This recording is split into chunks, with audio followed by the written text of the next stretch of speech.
एक ऐसी औरत जो हिंदुस्तान की सबसे पहली पढ़ी लिखी स्त्रियों में से एक है, जिसका आज हम इस वीडियो में जिक्र करेंगे।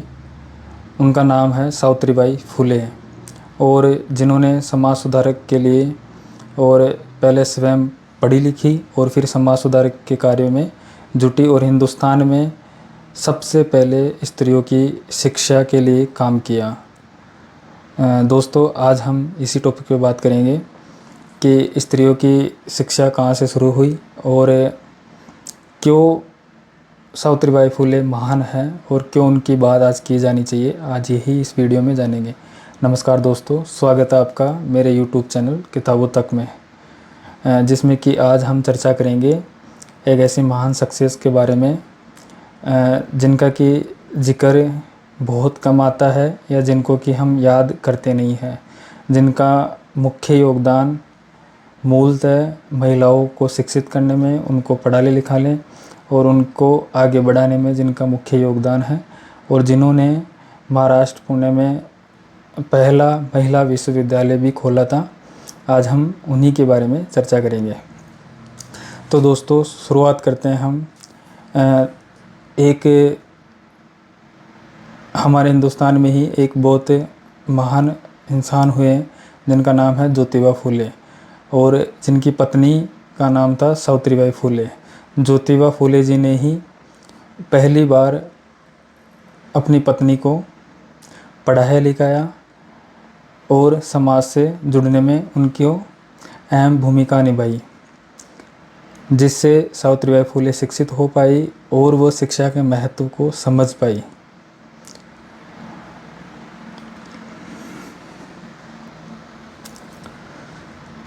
सावित्रीबाई फुले जी ने पढ़ लिख कर और इन दोनों ने ही मिलके बहुत सी नए स्कूल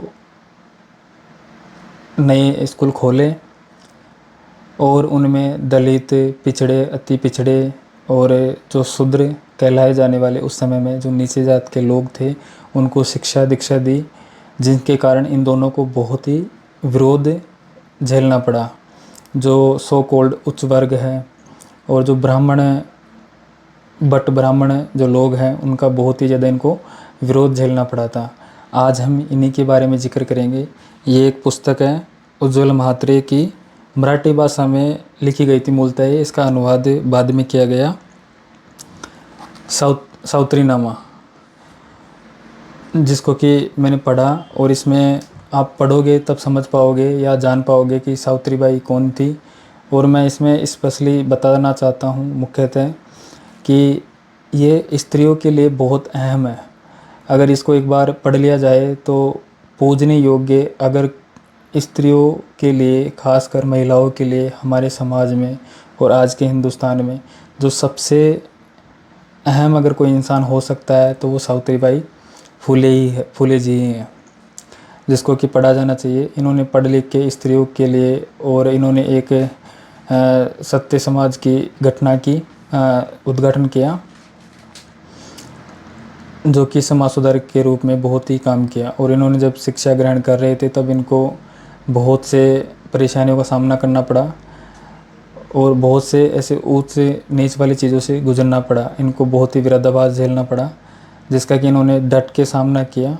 और बाद में सावित्रीबाई फुले जी ने किताबें भी लिखी है, जिसमें समाज के उस तबके के बारे में लिखा है, और इन्होंने कुछ पत्र भी लिखे हैं इसी किताब में, जो कि ज्योतिराव फुले जी को, जब वो पूना में थे तब ये अपने उससे गांव से पत्र लिखती थी, जिसमें जिक्र करती थी अपने समाज के बारे में या अपने वहाँ पे जो घटनाएं हो रही है उसके बारे में।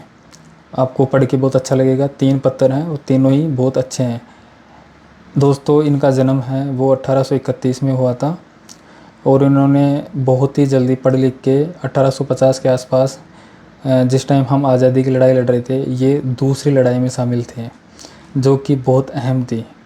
इन्होंने अंग्रेजी शिक्षा का समर्थन किया है, और बाद में जब इन्होंने भाषण देने शुरू किए, स्पीचेज समाज सुधारक के लिए, जिसमें बहुत इतिहास, जहाँ से भगवान क्या है, धर्म क्या है, इनके बारे में बहुत ही विस्तार से इन्होंने चर्चा की है कि जितना हमारे समाज में पाखंड फैला हुआ है और इसको कैसे दूर किया जा सकता है, कैसे आर्य जो बाहर से आए और यहाँ के मूल निवासी जो द्रविड़ हैं उन पे कैसे अपना हक जमाया और कैसे यहाँ की भूमि, यहाँ के रोज़गार, हर चीज़ पे अपना कब्ज़ा स्थापित किया।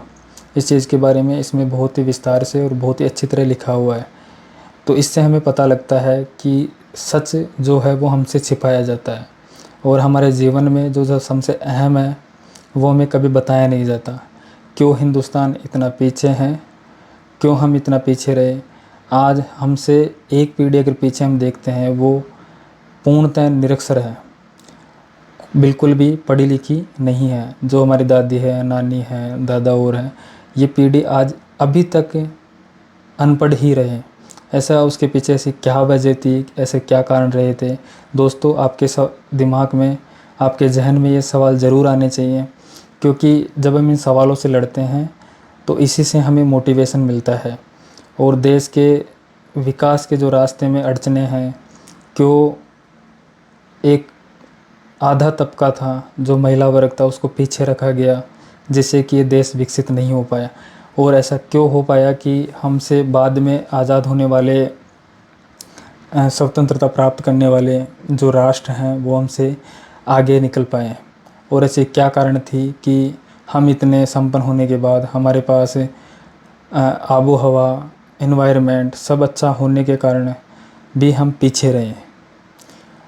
ऐसा क्यों था कि हम सोने की चिड़िया थे, फिर उससे गुलाम गुलाम गुलाम और हज़ारों सालों की गुलामी हमने देखी।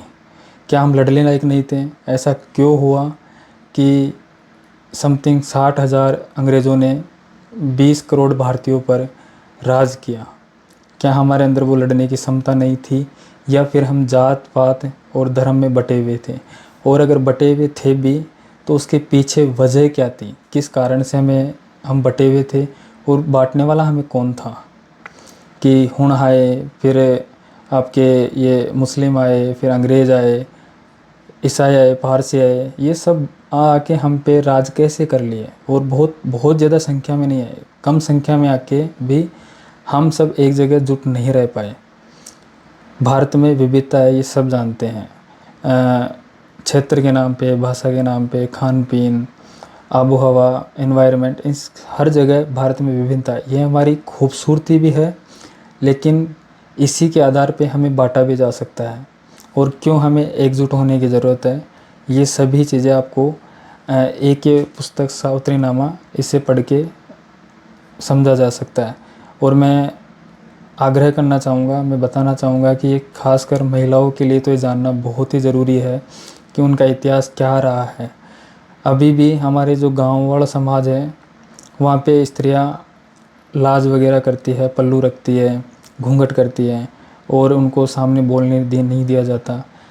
ऐसा क्यों रहा है कि हमारे देश में जो नीचे के समाज है वहाँ से कोई स्त्रियाँ विश्व सुंदरी नहीं बन पाई, अच्छे अच्छे कॉरपोरेट विभाग में नहीं पहुँच पाई? उसका क्या कारण रहा? और हर जगह, हर फील्ड में औरतें पीछे ही रही। किन्होंने हमें पीछे रखा, इनको औरतों को पीछे रखा, और उसके पीछे वजह क्या थी? तो दोस्तों ये किताब आप पढ़िएगा, और हम नेक्स्ट वीडियो में मिलेंगे। जय हिंद, जय भारत।